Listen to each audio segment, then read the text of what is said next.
Hello दोस्तों, मैं शैलजा पवार आपके समक्ष बीएड एंड डीएलएड के एक और टॉपिक ज्योमेट्रिकल शेप ज्यामिति आकार या आकृति ये लेकर के प्रस्तुत हुई हूँ और आपको कुछ उदाहरणों के द्वारा इसे समझाने का प्रयास करूँगी।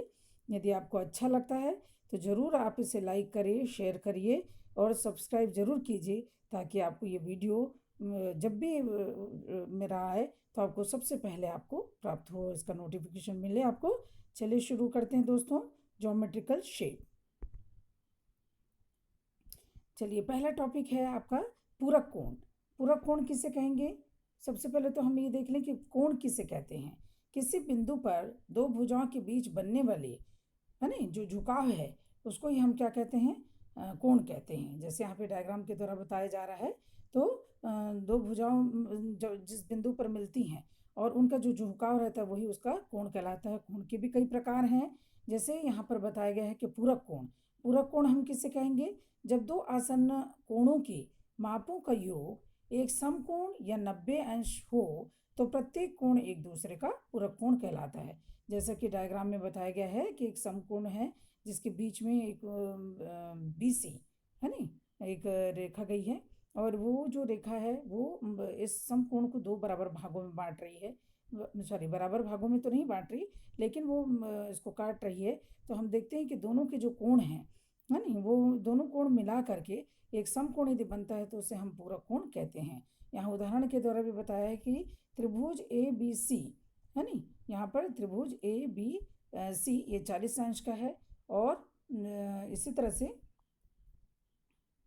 अगला जो कोण है, यदि हमारे पास अननोन है तो हम क्या करेंगे? हमको पता है कि ये समकोण त्रिभुज है। समकोण त्रिभुज का मान जो होता है उसके कोण 90 अंश का होता है। तो 90 अंश ऋण 40, यदि 40 डिग्री यदि हम इसको माइनस करेंगे तो हमको क्या प्राप्त होगा? 90 - 40 = 50। तो अगला जो कोण होगा जो सी बी डी वो हमको 50 अंश का प्राप्त होगा। इस तरह से हम पूरक कोण ज्ञात कर लेते हैं। यहाँ पर नेक्स्ट अब हम देखते हैं अगले स्लाइड में कि संपूरक कोण। संपूरक कोण कैसे बनता है? आसन्न कोण के बारे में पहले देख लेते हैं कि जब उभयनिष्ठ भुजा के दोनों ओर हैं एक ही शीर्ष पर बने दो कोणों को लेते हैं तो इस प्रकार के कोण को हम आसन्न कोण कहते हैं।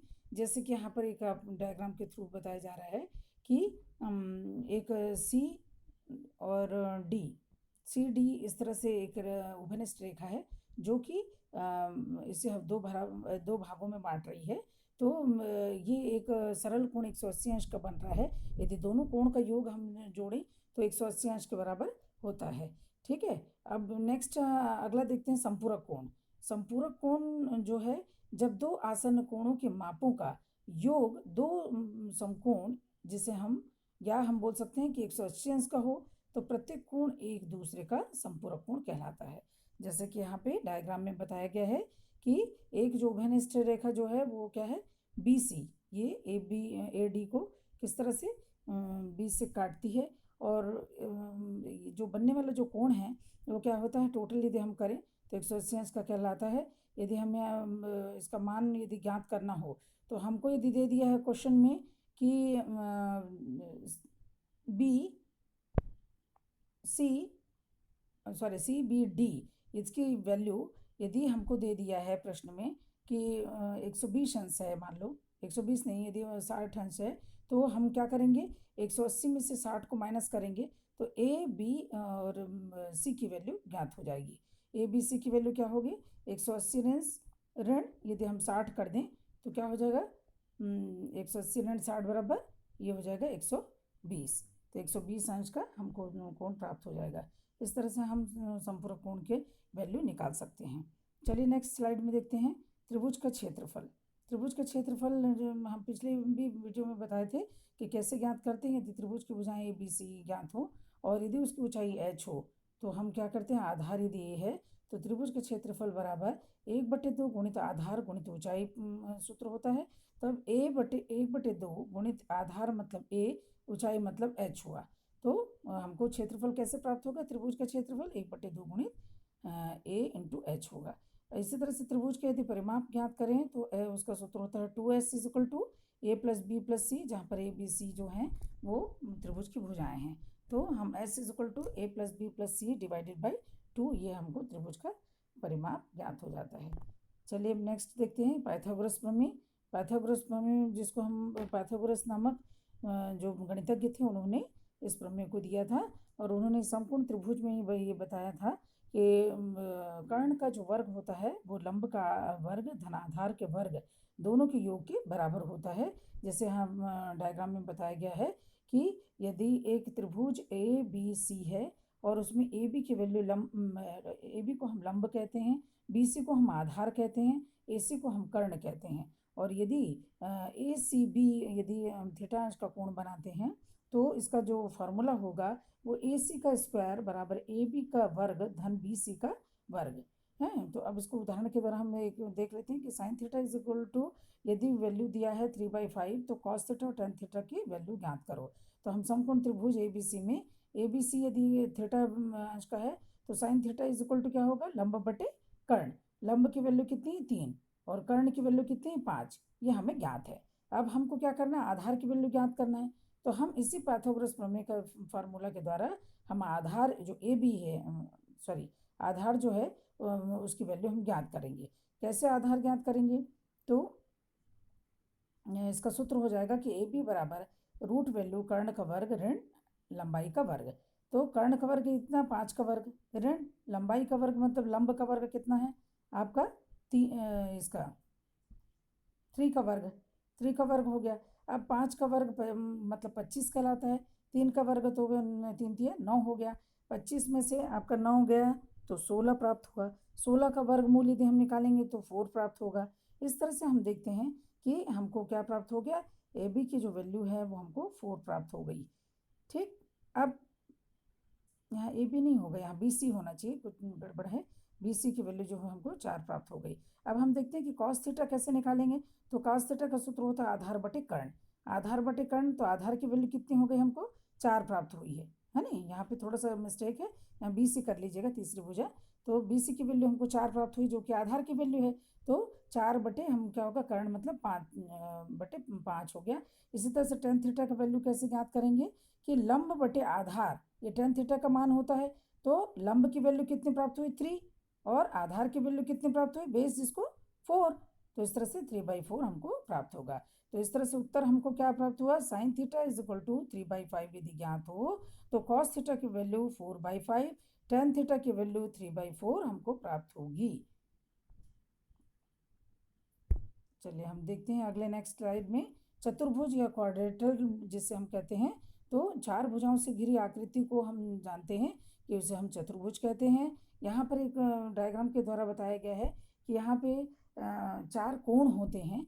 4 भुजाओं से घिरी आकृति मतलब 4 कोण भी होंगे, है नहीं, तो 4 कोण भी बनते हैं और 4 भुजाएं भी होती हैं। यदि हम ये चारों कोणों को देखें तो यहाँ पर देख रहे हैं कि सभी समकोण हैं। समकोण मतलब 90। तो यदि कोण ए, कोण बी, कोण सी, कोण डी, यदि इनको जोड़ दिया जाए तो इक्वल टू ये क्या 180 के अंश के बराबर होते हैं। चलिए नेक्स्ट देखते हैं कि अब चतुर्भुज के प्रकार में कई प्रकार के चतुर्भुज होते हैं। यहाँ पर बताया है कि समांतर चतुर्भुज जिसे हम पैरेललोग्राम कहते हैं, जिसकी आकृति ईंट की आकृति की होती है, आमने सामने की भुजाएं बराबर होती हैं, है नहीं। और इसी तरह से सम चतुर्भुज हम कहें जिसे हम रोम्बस कहते हैं, तो यहाँ पे आमने सामने की भुजाएं इसकी बराबर होती हैं और प्रत्येक कोण जो होता है वो आपका 90 अंश का होता है। और यदि हम देखा जाए तो चारों कोणों का योग 180 अंश के बराबर होता है। समलंब चतुर्भुज जिसे हम ट्रेपेजियम कहते हैं, तो इसमें क्या होता है कि 4 भुजाएं तो होंगी, 4 कोण भी बनते हैं, लेकिन सब अलग अलग कोण होते हैं और भुजाएं भी क्या हो अलग अलग होती हैं। तो इस तरह से हम चतुर्भुज के कई प्रकार हैं, उनमें से 3 प्रकार को हमने बताने का प्रयास किया है। चलिए अब नेक्स्ट चलते हैं त्रिकोणमिति, जिसे हम बोलते हैं ट्रिग्नोमेट्री। और त्रिकोणमिति मतलब जानते हैं कि हम त्रिभुज की भुजाओं को मापना। त्रिकोणमिति का अर्थ क्या होता है, त्रिभुज की भुजाओं को मापना। इस तरह से यदि हम एक त्रिभुज की भुजाएं और कोण ज्ञात यदि हो तो शेष भुजाएं और कोणों का हल हम क्या कर सकते हैं, हम एक समकोण त्रिभुज के न्यून कोणों का हल हम एक समकोण त्रिभुज के न्यून कोणों के न्यून भुजाओं को न्यून कोणों के सापेक्ष त्रिभुज की भुजाओं के अनुपातों का प्रयोग कर सकते हैं। और भुजाओं को हम जो भी रहता है इन जो भी भुजाएं हैं उनको हम त्रिकोणमितीय अनुपात भी कहते हैं। और त्रिकोणमितीय अनुपातों को हम समकोण त्रिभुज की सहायता से परिभाषित भी कर सकते हैं। कि इसके पहले हम संक्षिप्त में त्रिकोणमितीय अनुपातों को पुनः परिभाषित भी करने के लिए एक समकोण त्रिभुज यहाँ पे हम बताए हैं कि त्रिभुज ABC है और जहाँ पे कोण B की वैल्यू जो है वो 90 डिग्री है क्योंकि वो समकोण है ना भाई। और यहाँ पर त्रिभुज में जो BAC है, BAC जिसको हम थीटा अंश लेते हैं, तो साइन थीटा की वैल्यू क्या होगी? सम्मुख भुजा बटे कर्ण।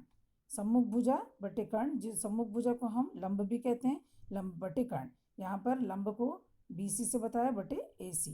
और इसी तरह से कॉस थीटा क्या होता है? संलग्न भुजा बटे कर्ण।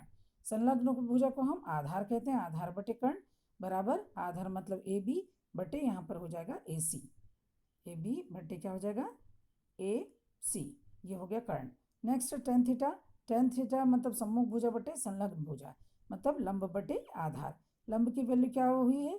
BC बटे AB मतलब आधार। तो इसको हम इस तरह से बता सकते हैं। कॉट थीटा मतलब संलग्न भुजा बटे सम्मुख भुजा, तो आधार बटे लंब। आधार कितना है? AB और लंब कितना है?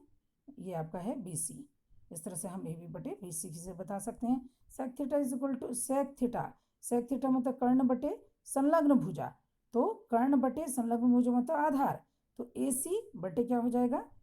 कर्ण को हम AC से डिनोट कर रहे हैं ना, बटे आधार के लिए AB हो गया, तो AB से AC बटे AB होगा। इसी तरह से कोसेक थीटा को हम बिल्कुल साइन थीटा का अपोजिट बोलते हैं ना, जैसे सेक थीटा कॉस थीटा का अपोजिट होता है नहीं। टेन थीटा जो कॉट थीटा टेन थीटा का अपोजिट होता है। इसी तरह से कोसेक थीटा जो होता है साइन थीटा का अपोजिट होता है। 1/sin theta equal to cosec theta होता है। तो कोसेक थीटा का फॉर्मूला कैसे बनेगा? कर्ण बटे सम्मुख भुजा बराबर कर्ण बटे लंब। कर्ण की वैल्यू AC है बटे लंब की वैल्यू क्या हो गई आपकी? BC। तो हम AC बटे BC ये कोसेक थीटा की वैल्यू प्राप्त होगी। इस तरह से हम त्रिकोणमिति भी देख लिए। चलो थैंक यू दोस्तों। यदि आपको ये सब टॉपिक समझ में आए हो तो ज़रूर आप इसको लाइक या शेयर करिए और सब्सक्राइब ज़रूर कीजिए ताकि मैं अगले वीडियो में फिर से उपस्थित हूँ और आपको सबसे पहले इसका जानकारी प्राप्त हो। धन्यवाद।